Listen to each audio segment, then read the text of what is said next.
नमस्कार दोस्तों, एक बार फिर से आप सभी का हार्दिक स्वागत और अभिनंदन करता हूं संकल्प कोचिंग क्लासेस कुराबड़ पर।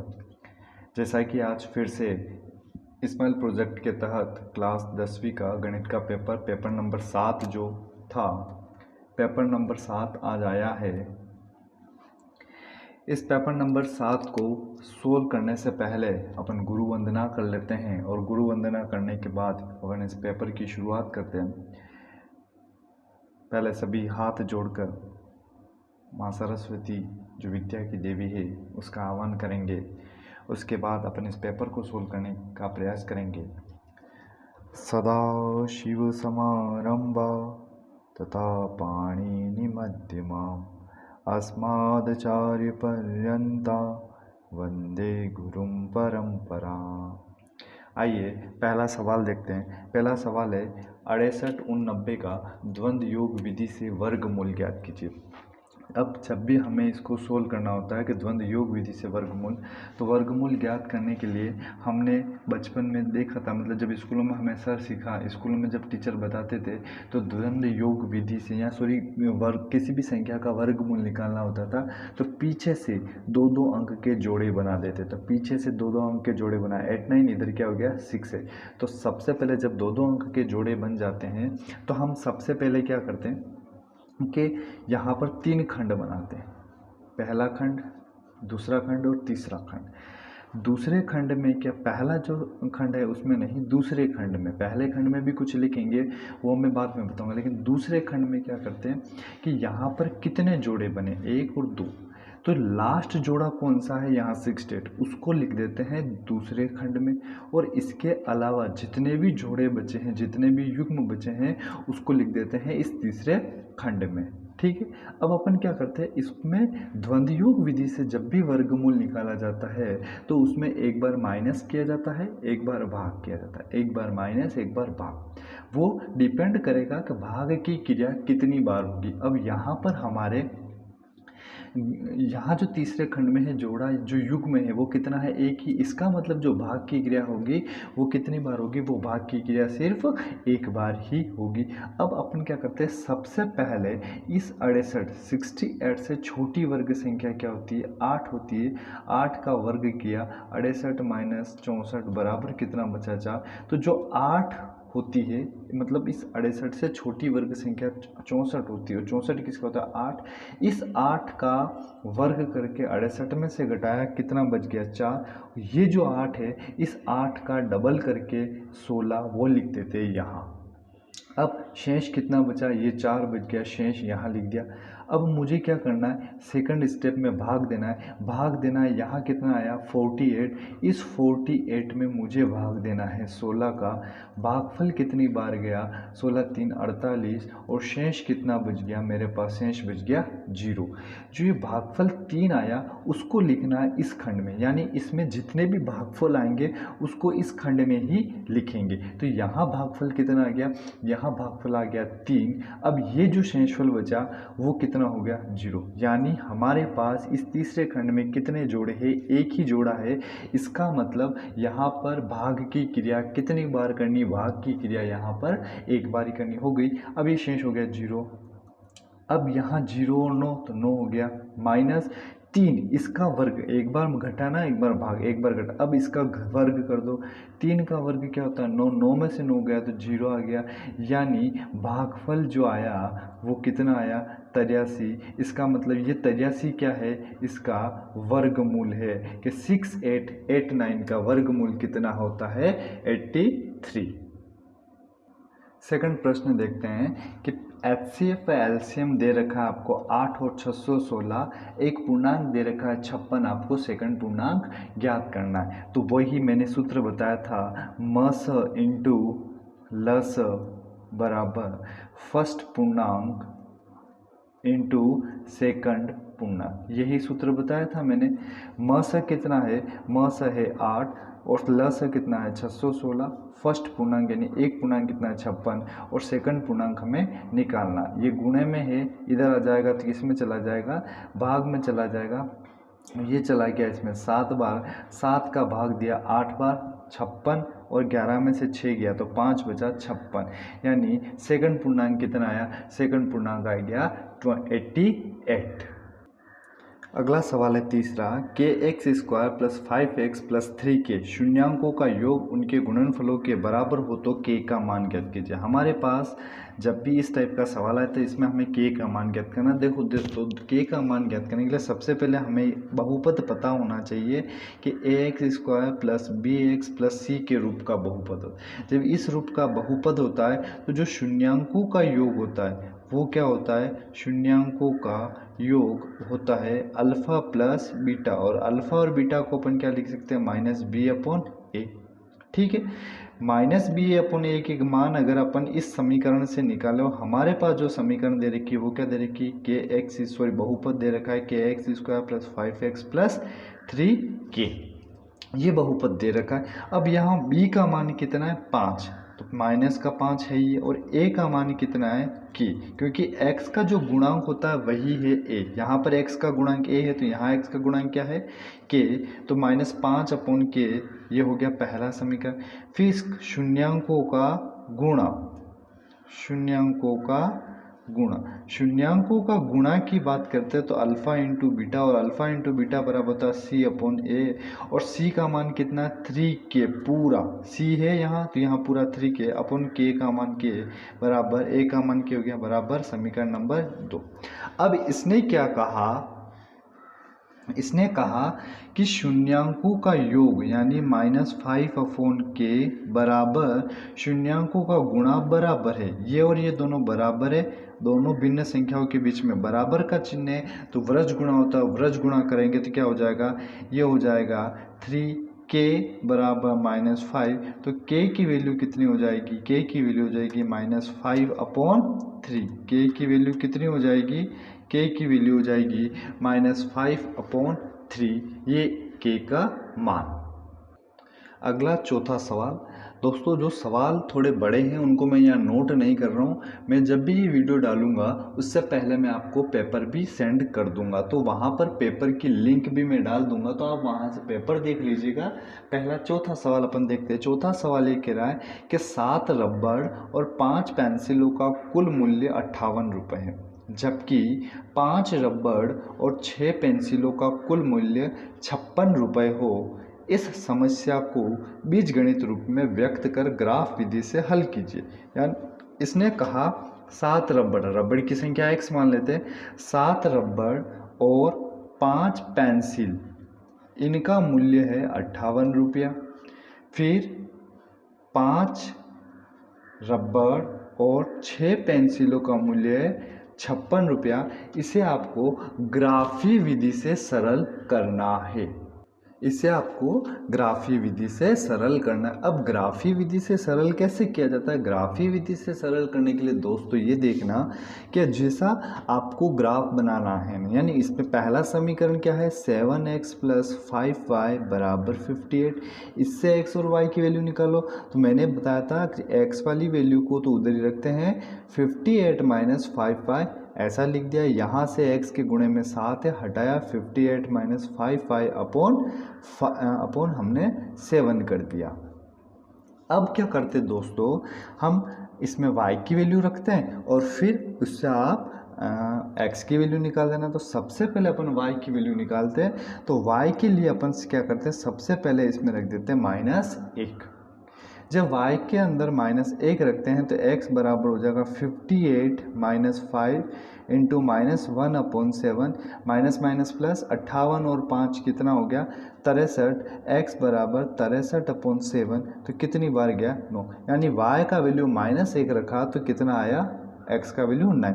अब अगला मान मैंने निकालने के लिए तरीका बता रखा है, तरीका ये बता रखा है कि इसमें इसको जोड़ दो, 7 में 1 जोड़ा 8 नहीं, क्योंकि ये माइनस का है तो 6, तो अगला मान अपन क्या रखेंगे, y का मान रखेंगे 6, तो x का वैल्यू हो जाएगा 58 माइनस 5 इंटू 6 बटे कितना हो जाएगा 7, 5 6 30, 58 में से 30 जाएगा तो 28 और 28 बटे 7 करेंगे तो कितना आएगा 4। अब इसके लिए अपन सिर्फ 2 मान ही निकालते हैं ना, अब अपन सेकंड समीकरण देख लेते हैं। सेकंड समीकरण है 5x प्लस 6y बराबर 56। ये हो जाएगा आपका 56 minus 6y upon 5x equal to, ये सब जैसा मैंने इसमें किया डायरेक्ट मैंने यहाँ लिख दिया। अब इसमें सबसे पहले अपन y की जगह 1 रख देते हैं, ठीक है। तो x का वैल्यू हो जाएगा 56 माइनस 6 इंटू 1 6 अपॉन 5। तो 56 में से 6 किया 50, 50 अपॉन 5 किया तो 10। अब 1 रखा तो 5 में 1 जुड़ गया 6, तो y का अगला मान क्या रख देते 6। x बराबर हो जाएगा 56 माइनस 6 इंटू 6 अपॉन 5।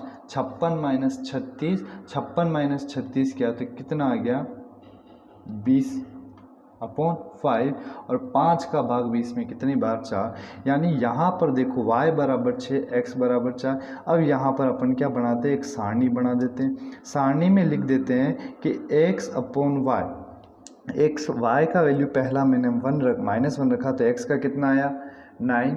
देन अगला हमने y का वैल्यू 6 रखा तो x का कितना आया, x का कितना आया 4। इसी प्रकार इसमें सारणी बनाई मैंने, इसमें सारणी बनाई y की वैल्यू और x की वैल्यू। y की वैल्यू 1 रखी तो x की वैल्यू 10 आई, y की वैल्यू मैंने 6 रखी तो x की वैल्यू 4 आई। यानी 6 और 4 दोनों समान है, तो प्रतिच्छेदी ग्राफ बनेगा। अब अपन इसमें ग्राफ कैसे बनता है वो देखते हैं।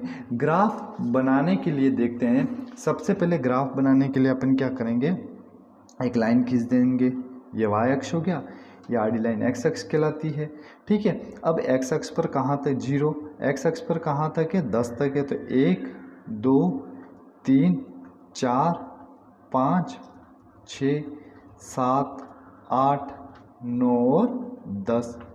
और y पर कहाँ तक है, y पर 6 तक ही है, 1 2 3 4 5 और 6। और इधर हमारे पास माइनस का भी मान है, ठीक है। और इधर माइनस का 1 हो जाएगा, माइनस का 2 हो जाएगा, माइनस का 3 हो जाएगा, माइनस का 4, एक खंड बराबर 1। अब पहला मान देखते हैं, x का मान कितना है 9 और y का मान है x का मान है 9, y का मान है माइनस का 1, यहाँ आ जाएगा। x का मान है 4, y का मान है प्लस का 6, वो यहाँ आ जाएगा, ठीक है। अब अपन क्या करते हैं, इसको स्केल की सहायता से मिलाने का प्रयास करते हैं। स्केल की सहायता से इसको अपन मिलाते हैं। स्केल की सहायता से मिलाएंगे तो ये मैंने इस बिंदु को इस बिंदु से मिला दिया, ठीक है।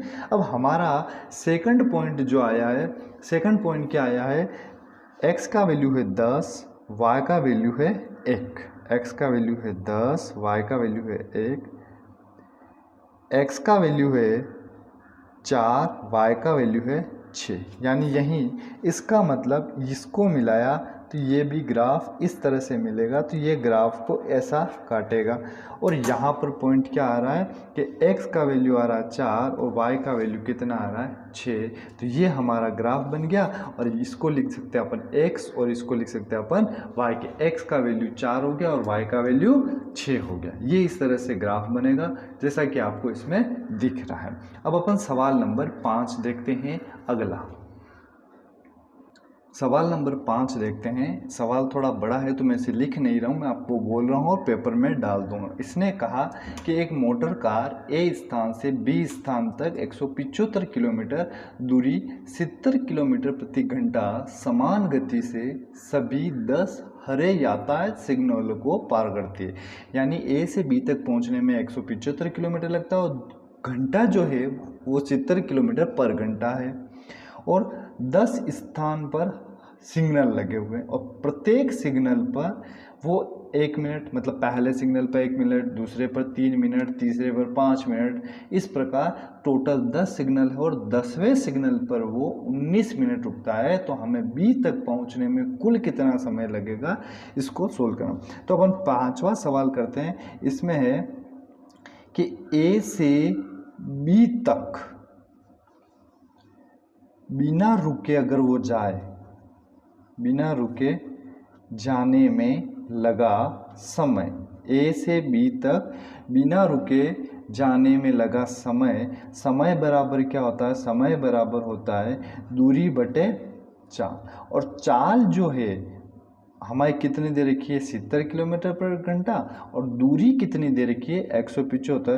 तो अपन समय यहाँ से निकाल लेंगे, 175 किलोमीटर तो दूरी हो गई, चाल हो गई 70 किलोमीटर पर घंटा हो गई, किलोमीटर से किलोमीटर घंटा ऊपर, 70 का भाग अगर 175 में देंगे तो जो हमारे पास समय आ जाएगा वो आ जाएगा 2.5 घंटा। यानी 2.5 घंटा को अपन लिख सकते हैं 2 घंटे 30 मिनट, लिख दिया। अब प्रश्न में ये कह रहा है कि वो पहले सिग्नल पर 1 मिनट रुकता है, दूसरे सिग्नल पर 3 मिनट रुक, यानी 10 सिग्नल है तो पहले सिग्नल पर कितना मिनट रुक रहा है, 1 मिनट, दूसरे सिग्नल पर 3 मिनट, तीसरे सिग्नल पर 5 मिनट। इस प्रकार 10 सिग्नल है और 10वें सिग्नल पर वो कितना मिनट रुकता है, 10वें सिग्नल पर वो 19 मिनट रुकता है। यानी हमारे पास ये एक श्रेणी प्राप्त हो गई। इसमें पहला पद क्या है, 1, डी मतलब सारवंतर, दूसरे में से पहले को घटाओ, 3 में से 1 को घटाया 2, और हमारे पास एन कितना है, कितने सिग्नल है, 10 सिग्नल है, तो सिग्नलों की संख्या कितनी है, 10, यानी एन बराबर हो गया 10। अब हमें इसने पूछा कि बी तक पहुंचने में इसे कुल कितना समय लगेगा, और जब भी समांतर श्रेणी में कुल निकालना है इसका मतलब योग होता है, और योग निकालने का सूत्र होता है एस एन बराबर n/2 2a plus n-1 into D. n का मान कितना है, 10/2, 2a का मान 1 प्लस 10 - 1 इंटू डी का मान कितना है, 2। यह हो जाएगा 5, 2 प्लस 10 में से 1 गया 9, 9 इंटू 2 करेंगे 18 हो जाएगा, यानी 10 सॉरी ये हो जाएगा 5, 18 और 2 20, 20 इंटू 5 क्या, यानी 100, और ये जो 100 आया वो क्या आया, मिनट, क्योंकि ये सभी मिनट में है। पहले सिग्नल पर 1 मिनट रुका, दूसरे सिग्नल पर 3 मिनट रुका, तीसरे सिग्नल पर 5, ये सब आंसर किस में आया, मिनट। 100 मिनट और 2 घंटा 30 मिनट जब अपन इसको जोड़ेंगे तो ए से बी तक पहुंचने में लगा समय तो कितना है, पहला कितना है, 2 घंटा 30 मिनट, यहाँ लिख देता हूँ मैं 2 घंटे 30 मिनट प्लस 100 मिनट, ठीक है। तो ये कितना हो जाएगा, 2 घंटे 130 मिनट। एक आंसर तो आपका ये आ गया, 2 घंटे 130 मिनट। दूसरा निकालना है 130 मिनट, यानी 2 घंटे 130 मिनट का मतलब कितना हुआ, 2 घंटा 60 और 60, 60 मिनट का 1 घंटा, तो 2 60 और 60 120, यानी 2 घंटा एक्स्ट्रा और 10 मिनट ज़्यादा, तो ये हो जाएगा 4 घंटे 10 मिनट। तो ए से बी तक पहुंचने में उसे कितना समय लगा, ए से बी तक पहुंचने में उसे 4 घंटे 10 मिनट का समय लगा। छठा सवाल, के का मान ज्ञात करना है यदि 3 बिंदु दे रखे हैं और ये तीनों बिंदु क्या है, सरेख है। सरेख का मतलब एक ही रेखा पर है। अब इस सवाल को कैसे सोल्व करते हैं, तो सबसे पहले मेरे पास ए बिंदु दे रखा है 2 और 3, यानी इसको मैं कह सकता हूँ x1 और y1। दूसरा बिंदु दे रखा है बी 4 और के, इसको मैं क्या कह सकता हूँ, x2 और y2। तीसरा बिंदु दे रखा है सी 6 और -3, इसको मैं क्या से कह सकता हूँ, x3 और y3 कह सकता हूँ। अब जब भी सरेख वाला सिस्टम आए, जब भी सरेख वाला प्रश्न आए तो इसका मतलब है कि वो तीनों कहाँ है, एक ही रेखा पर, यानी 2 बिंदुओं का जो योग है वो तीसरे के बराबर होना चाहिए, इसका मतलब वो उसी पे। अब हमें क्या करना है, इसमें k का वैल्यू निकालना है। तो एक फॉर्मूला होता है x1 into y2 minus y3, यानी x1 है इसका मतलब इसमें y नहीं आना चाहिए, plus x2 into y3 minus y1, इसका मतलब इसमें y2 नहीं आना चाहिए, plus x3 into y1 minus y2, इसमें क्या नहीं आना चाहिए y। अब कुछ भी नहीं करना और इसका पूरे का मतलब मान जो होता है वो किसके बराबर होता है, 0 के बराबर होता है। अब दोस्तों इसमें क्या करना है, जो जो मान आपके पास है वो रखना है। x1 का वैल्यू कितना है 2, y2 का वैल्यू यहाँ से देखें तो कितना है k, माइनस y3 का वैल्यू कितना है माइनस का 3, माइनस और माइनस क्या हो गया प्लस, प्लस x2 का जो वैल्यू है वो कितना है 4 इंटू y3 का वैल्यू कितना है माइनस का 3, माइनस y1 का वैल्यू कितना है 3 प्लस x3 का वैल्यू कितना है 6, y1 का जो वैल्यू है वो कितना है, y1 का वैल्यू है आपके पास 3 माइनस y2 का वैल्यू है कितना k बराबर 0। लिख दिया। 2 का गुणा k से क्या 2k, प्लस 2 का गुणा 3 से क्या 6, 4 का गुणा 3 से क्या 12 और माइनस का गुणा प्लस से क्या, तो यहाँ कितना आ जाएगा -12 प्लस 6 का गुणा 3 से क्या 18 माइनस 6 के बराबर 0। 12 और 12 24, 18 और 6 24, यानी -6 के और यहाँ कितना बच गया -4 के, प्लस 24 माइनस 24 बराबर 0, 0 आ गया, यानी -k4 बराबर 0। तो k का वैल्यू कितना आ गया 0, यानी k बराबर कितना आ जाएगा, k बराबर आ जाएगा 0। जब अपन k का मान 0 यहाँ रख देते हैं, फिर संरेख वाला निकालते हैं, यानी बिंदु के बीच की दूरी का सूत्र निकालते हैं x2 माइनस x1 का whole square plus y2 minus y1 के होल स्क्वायर से, तब किन्हीं दो बिंदुओं का जो योग होता है वो एक तीसरे बिंदु के योग के बराबर आता है। यही संरेख होने की शर्त है। अब देखते हैं सवाल नंबर 7।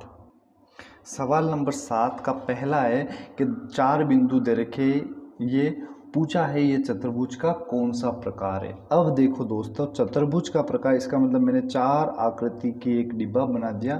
पहला बिंदु मैंने यहाँ लिख दिया A, इसका मान लिख दिया 4 और 5। दूसरा बिंदु यहाँ लिख दिया B, इसका मान लिख दिया 7 6। तीसरा बिंदु लिख दिया 7 C, इसका मान लिख दिया 4 3।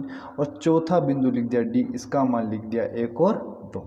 अब इसने ये कहा, ये इसमें विकर्ण हो गया ऐसी, ये हो गया BD। चतुर्भुज का मतलब आपको ये बताना है कि इनके बीच की दूरी निकालें, यानी एक दूसरे के बिंदु के बीच अगर सभी बराबर आ जाए तो वो बताना कि वो कौन सा चतुर्भुज। तो सबसे पहले अपन ले लेते बिंदु A और B। AB के बीच की दूरी, AB के बीच की दूरी निकालते हैं। तो दूरी निकालने का सूत्र क्या होता है, √x2 माइनस x1 का square plus y2 minus y1 का स्क्वायर। ये x1 ये y1 ये x2 y2, x2 में से x1 घटाओ, यानी ये हो जाएगा 7 माइनस 4 का स्क्वायर प्लस 6 माइनस 5 का स्क्वायर। 7 में से 4 गया 3 और 3 का स्क्वायर किया 9, 6 में से 5 गया 1, 1 का स्क्वायर किया 1, यह आ गया √10। समीकरण नंबर है। ठीक इसी प्रकार BC के बीच की दूरी निकालेंगे, √x2 माइनस x1 का square plus y2 minus y1 का स्क्वायर। अब B और C कहाँ है, ये तो ये x1 ये y1 ये x2 और ये y2। x2 में से किसको घटाना, x1, यानी ये हो जाएगा आपका √4 माइनस 7 का स्क्वायर प्लस 3 माइनस 6 का स्क्वायर बराबर 7 में से 4 घटाओ या 4 में से घटाओ, माइनस का रहा लेकिन स्क्वायर तो ऐसे प्लस। 7 में से 4 गया 3 बचा, 3 का स्क्वायर कितना हो गया 9। 6 में से 3 गया 3 बचा, 3 का स्क्वायर कितना हो गया 9।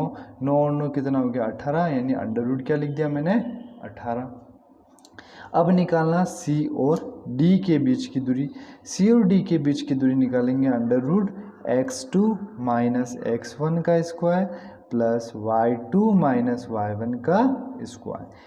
x2 की वैल्यू इसमें कितनी, ये हो जाएगा x1 ये y1 ये x2 और ये y2।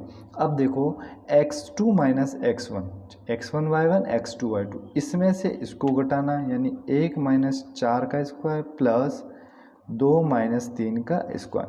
4 में से 1 गया 3, 3 का स्क्वायर किया 9 प्लस 1 कितना हो गया 9 और 1 10, √10। अब D और A के बीच की दूरी निकालते हैं। D और A के बीच की दूरी निकालते हैं तो x2 माइनस x1 का square plus y2 minus y1 का स्क्वायर, यानी ये हो गया x1 ये y1 ये x2 और ये y2।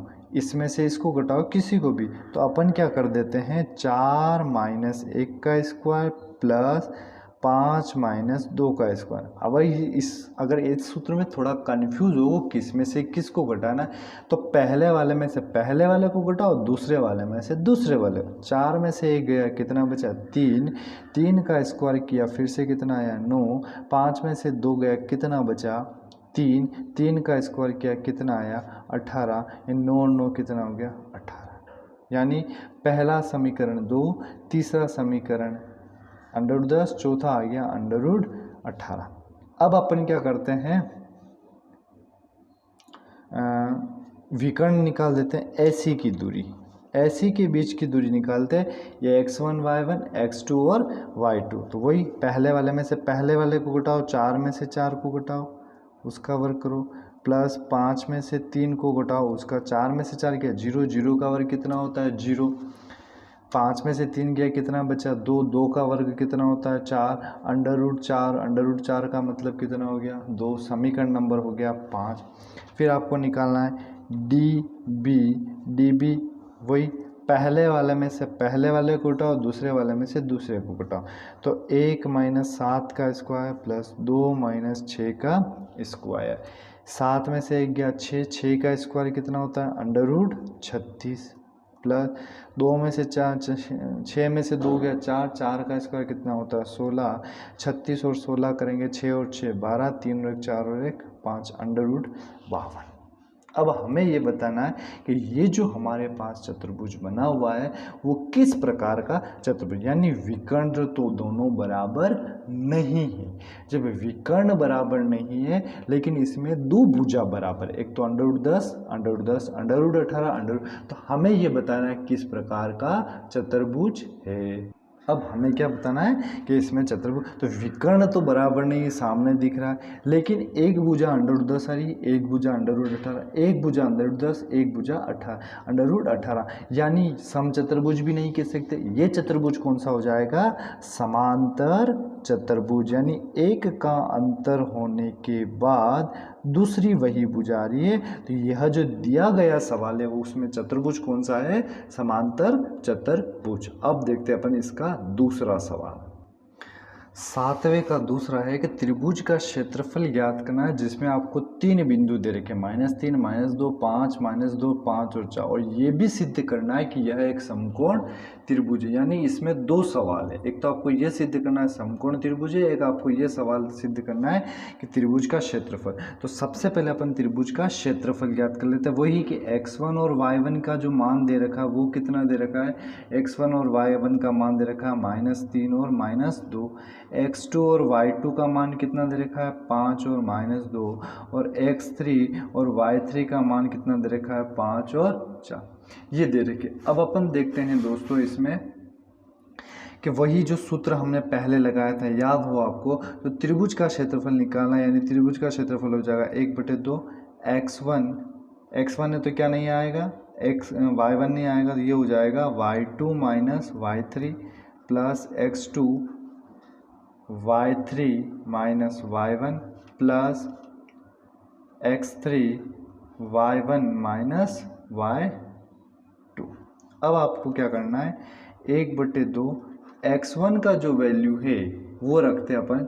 x1 का वैल्यू कितना है, x1 का वैल्यू है -3 इंटू y2 का वैल्यू है 5 माइनस y3 का जो वैल्यू है वो है 4, प्लस x2 का वैल्यू कितना है 5 इंटू y3 का वैल्यू है 4 माइनस y1 का वैल्यू कितना है -2, माइनस और माइनस प्लस 2 हो जाएगा, प्लस x3 का मान है 5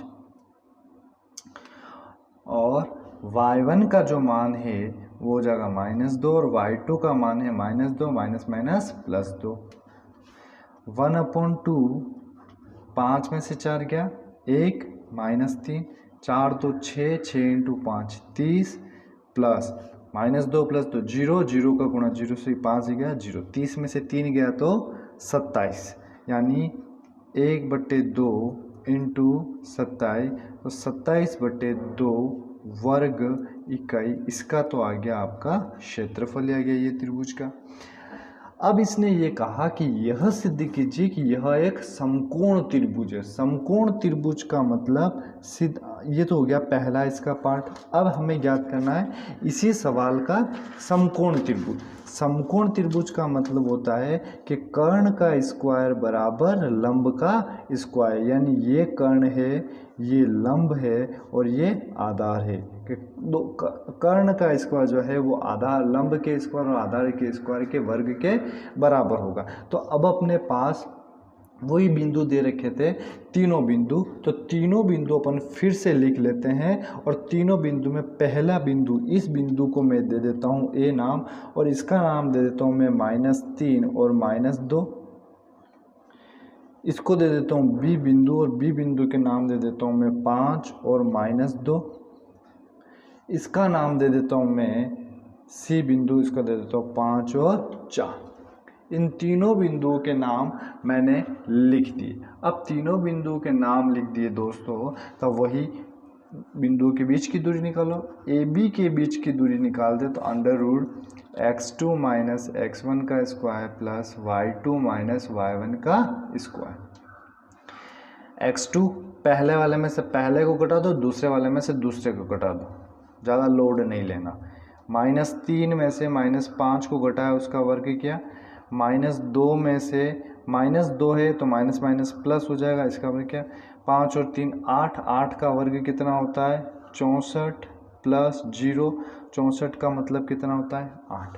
अब हमें निकालना है बी सी के बीच की दूरी, वही x2 - x1 का स्क्वायर प्लस y2 - y1 का स्क्वायर। पहले वाले में से पहले वाले को घटा दो, 5 माइनस है तो प्लस हो जाएगा स्क्वायर, प्लस दूसरा है 4 माइनस है तो प्लस हो जाएगा। 5 और 3 8 का स्क्वायर 64, 4 2 6 का स्क्वायर 36, 64 और 36 100, 100 का मतलब हो गया 10। सी ए का मतलब निकालना है, 100 का मतलब कितना हो गया 10। सी ए की दूरी निकालनी, वही √x2,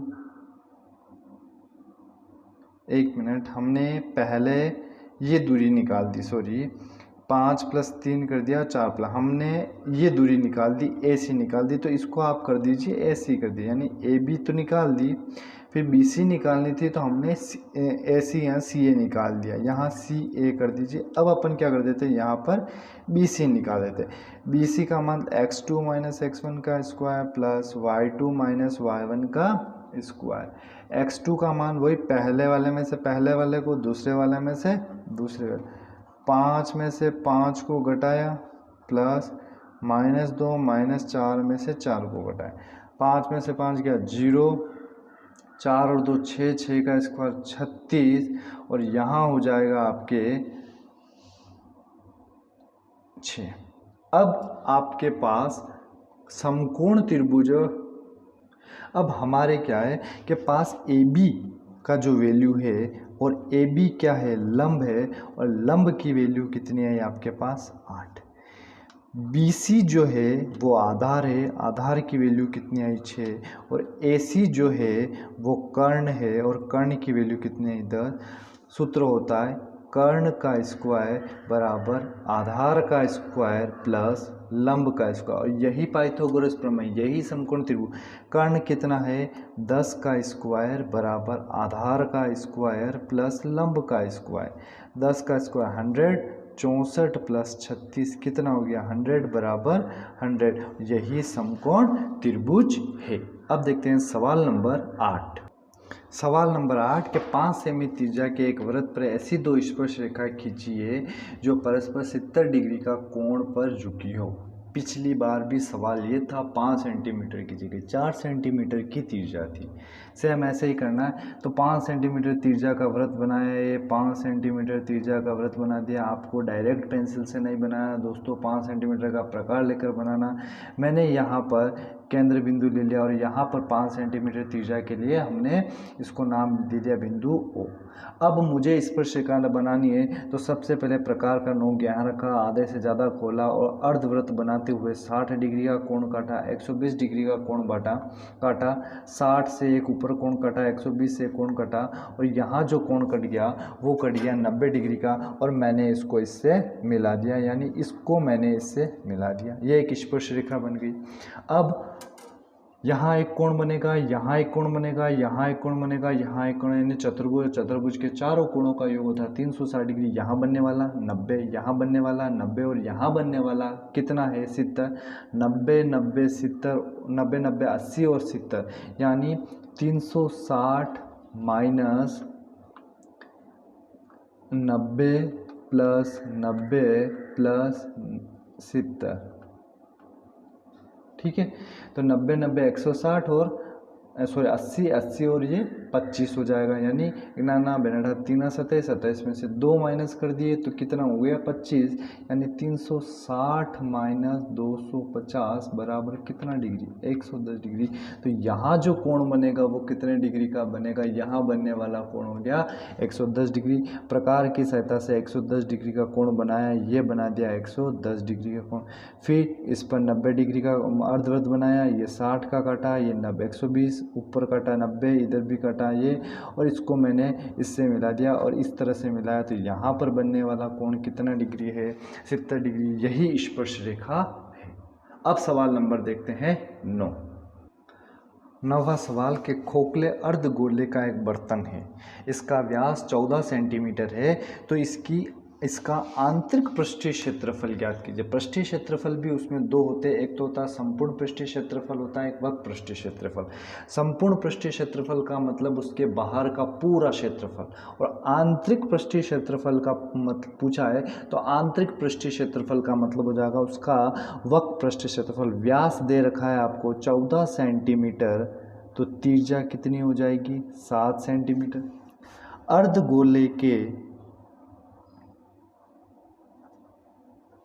वक्र पृष्ठ का जो क्षेत्रफल होता है वो होता है 2 पाई r square, 2 into 22/7 into 7 into 7, 7 से 7 कट गया, 22 इंटू 2 44, 44 इंटू 7 करेंगे 7 चौक 28, 7 चौक 28 और 2 30 सेमी है, तो यहाँ आ जाएगा सेमी स्क्वायर, यानी 308 सेमी स्क्वायर। अब देखते हैं सवाल नंबर 10। 10वां सवाल, एक सिक्के को एक बार उछाला जाता है, इसके पट नहीं आने की प्रायिकता क्या होगी। दोस्तों मैंने पिछली बार भी क्लास में आपको बताया था कि जब भी सिक्के का प्रश्न आए और उसके उछालों की संख्या पूछे कि किसी सिक्के को एक बार उछाला जाता है, किसी सिक्के को 2 बार उछाला जाता है, तो सिक्के के उछालों की संख्या निकालने के लिए एक फॉर्मूला होता है। उछालों की संख्या निकालने के लिए मतलब उछालने की संख्या का परिणाम, यूँ कह सकते हैं परिणाम निकालना जाता है कि कितना परिणाम आएगा, तो सूत्र होता है 2 की घात n। सूत्र क्या आता है, सिक्के के उछालों की संख्या का परिणाम होता है 2 की घात n।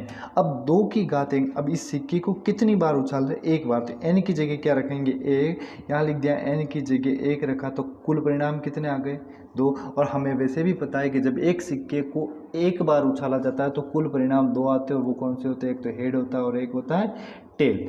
अब इसके पट नहीं आने की, चित और पट, ठीक है, जब एक हेड आ रहा है एक टेल आ रहा है, अगर अपन प्रायिकता निकालेंगे तो प्रायिकता का फॉर्मूला होता है कुल परिणाम अनुकूल परिणाम बटे कुल परिणाम। कुल परिणाम कितने हमारे पास 2।